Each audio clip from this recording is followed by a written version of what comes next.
Hello and welcome back to the Engerati studio here at EU Sustainable Energy Week, and joined now by Kurt Emil Eriksson, who's the General Secretary of the Active House Alliance. I'm going to ask Kurt to explain a little bit about what the Active House Alliance is, but the Active House Alliance has been here running round tables, and so we'll explore some of the interesting issues and other things. But first of all, Kurt, welcome to the studio. Thank you for making the time to be here. Just very quickly, because we were talking off air and we've got a lot of things that we want to cover and talk about. Just very quickly tell us what the purpose of the Active House Alliance is. Well, the purpose of the Active House Alliance is to create a focus on future sustainable buildings. We started up when we got the European Commission plans for 2020, 20% renewable energy, 20% CO2 reduction and 20% energy efficiency. And the construction sector immediately realized that this is a challenge that we have to meet. So we started up a network called Active House, and we created a vision for future buildings. And it should be that they are comfortable, livable, they have a low energy consumption, and they do not have a big or they minimize the footprint on the environmental issues. So we're focusing on three things: comfort, energy, and environment. And then when you've got those three things in place, and this is where we were talking a little bit off air as well about. Then it's about the energy, the optimal amount of energy in order to deliver those three things. So the right temperature in the home and all that sort of stuff. And the interesting point that you kind of raised off air, which is a little bit different to the sort of macro trend at the moment, which is and this is happening. It has already happened in Germany. People are putting PV and photovoltaics in their home, and they're becoming their own island, or the potential is there to their own island. And you have a different view to that, don't you? Yes. If we focus on energy and energy production in buildings, first of all, we should reduce the energy demand in buildings as far as possible. So this means that we should use energy efficient solution and energy efficient products. We should, in the design of the building, optimize it and orientate it so that we can utilize solar energy and natural ventilation and things like that.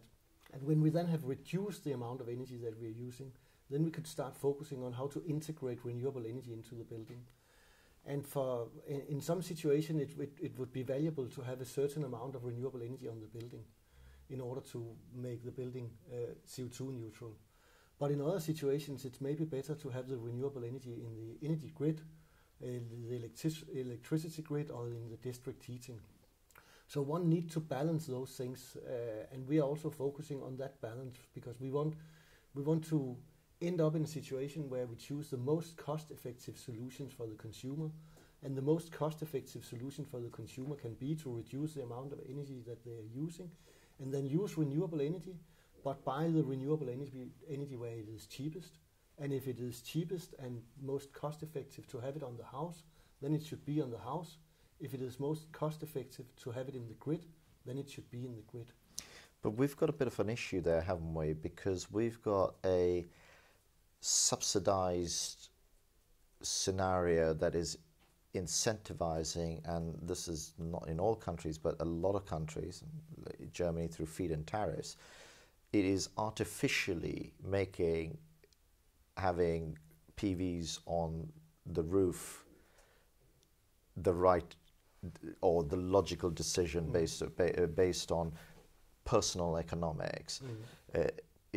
We haven't got to a point where we've actually got the market right so that everything is cost reflective, so that you can make that decision where you can say, actually, the renewables supplied by the grid is more cost efficient than me putting PVs on the roof, because it's artificial at the moment because it's being subsidized. Do you think we need to remove those subsidies?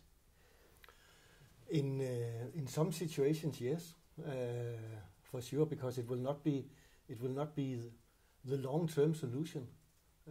Because if energy has a specific price, then we cannot continuously having a situation where we buy the energy with a higher price when it is produced on the building itself, and that is happening from time to time.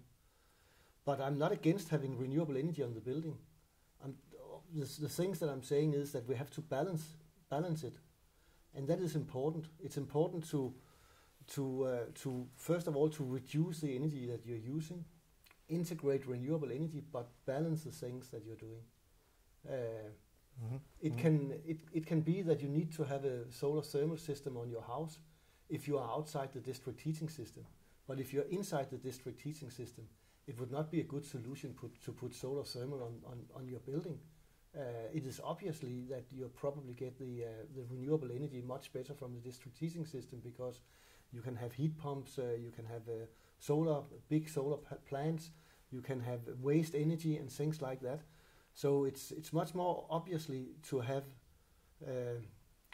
renewable energy in the district heating system rather than having a solar thermal system on the house in a district heating system. But if you're outside the district heating system, it's obviously that then you need to have some kind of renewable energy on your house, and then you have to integrate it into the building. It's the same with the electricity grid. You also have to look at the electricity grid in a global perspective rather than looking at it on the individual buildings. And saying this, I would like to go back to some of the thoughts that the Active House Alliance has, because we have said we need to balance the focus on buildings. We need to balance the focus on energy, comfort, and environment. And there's only one reason to use energy in buildings, and it is to create a good indoor comfort in the building. So when we heat our buildings, it's because we will create a temperature of 20 or 21 degrees inside the building. So we use energy for that. When we have a building in the southern part of Europe, or it could also be here in Brussels, we have air conditioning systems installed in order to keep the temperature on 18 degrees. For whatever the reason is, we want to have a lower temperature inside in the summer period than we have in the winter period. But anyway, so we use energy to create a good indoor comfort in the building. And that should be the starting point for all the discussions about energy. We should, and that is what the Active House Alliance is looking at, we should focus on the livability in buildings. So we should start focusing on comfort, focusing on how the daylight conditions are in buildings, how the thermal comfort is, how the air quality is. And when we have done that and we have tried to optimize the building, then we should next focus on how we use the energy in the building. And there we need to reduce it, use the best solutions, best products and things like that. And then we will integrate the renewable energy. And in the end, we are also focusing on environmental issues. And the environmental issues is also including a life cycle perspective of the building. And once again, here we could look at the overall performance over a lifetime. Is it better to have the renewable energy in the grid, or is it better to have it on the building? That will be included in the environmental evaluation of the building. So the issue I have with all of that is, it sounds to me, and I'm going to make this a very simple statement just to contextualize my point.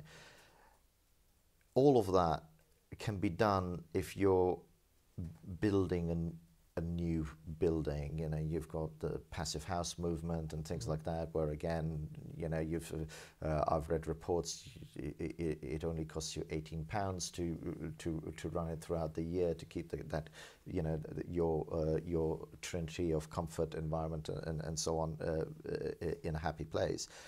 But 80% of our living space is already here. Mm-hmm. You know, I think the big conversation needs to be about how do we economically retrofit the things we've already got. I mean, you look at London, you've got a whole hodgepodge of building styles gone through. So how do you see us tackling that issue? Because that to me is a massive issue. I mean, so, you know, going forward, building new, I'm not saying it's a done deal. It's just easier to do because you can put all these new materials, new technology. You know, constantly there are new materials coming to the market. How do we tackle the 80% that's already there, where the biggest impact can potentially be made? Well, you're right that the most challenging situation is the existing building stock, and it's not only 80%. 9 out of 10 buildings will still be in use in 2015 when we should have this carbon neutral society, which we have as a political long-term plan. So the figure is even higher, and we need some political support in that area. There are some huge investments that need to be done. We have a renovation rate today on approximately 1 to 1.5% per year. And if we just look at from now until 2015, it's only 35 years ahead. Then we need to grow this renovation rate to 3% in order to renovate all buildings before we get to 2050. So we need to grow the renovation rate from 1% to 3% per year. And it's a huge investments that need to be done there. Some of the investments are going to be made by the private house owner. Multi-story buildings, it's one thing, but we have a lot of single and double, single-family houses and double houses throughout Europe. And the owners of those houses, they are the one who should do the investments. And here it is quite important to focus on how do they get the best payback of their investment. Well, this is the thing, and when you look at it, and you start adding, the potentials up where, let's say where I live, I could put in, exterior insulation and interior insulation, and all of that makes logical sense, or emotional sense. But when you start adding up the numbers, you're like going, well, actually, I'm going to have to live here for another 25 years in order to pay this back. Yes. And that's where some of, and again, there are people who've got the disposable income and are in the position where they say, look, I'm just going to do it. Yeah, yeah. But the vast majority of people aren't in that mindset. So how do you see us helping to create incentives to make that, bridge that gap? Yeah.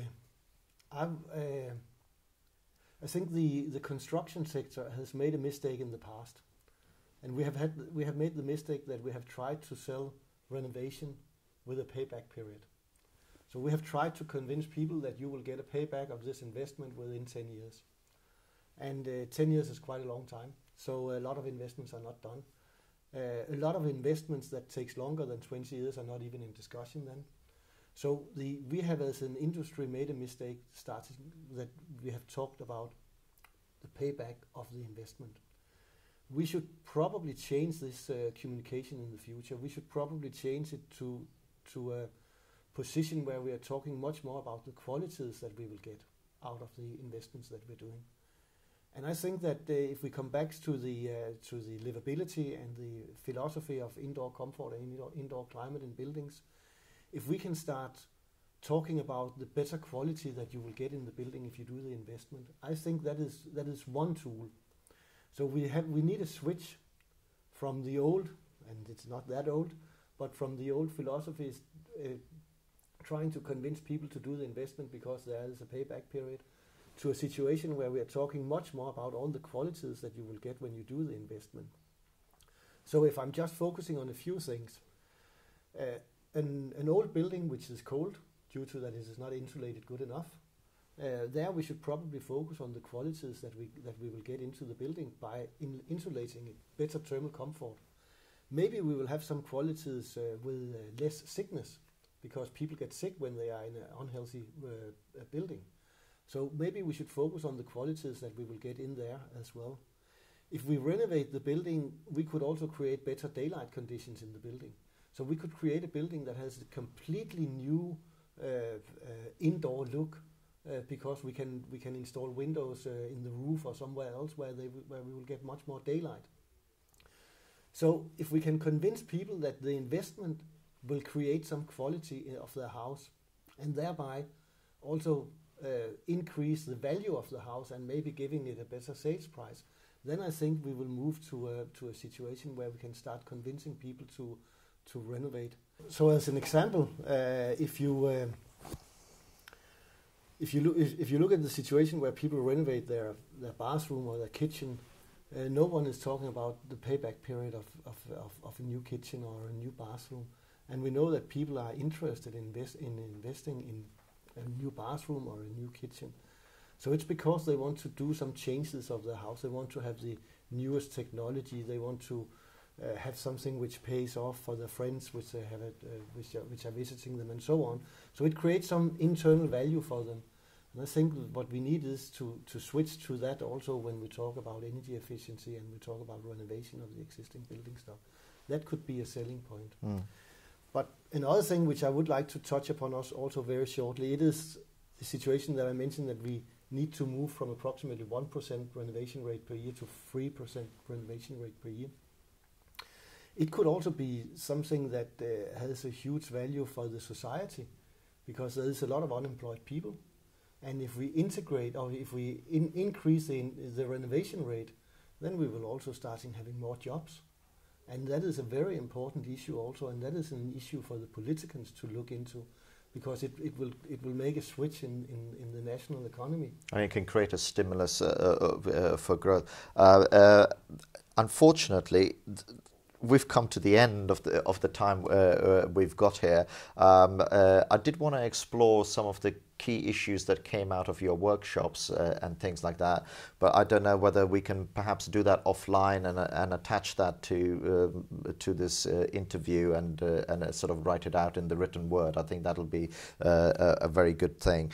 But thank you as well for watching, and these interviews have been slightly longer than the others because we've been touching many issues, and again we will see whether we can't get the Active House Alliance to give us a little bit about their findings from the roundtables, because I think that'll make an interesting conclusion to this interview when you're watching it online. Thanks again for watching.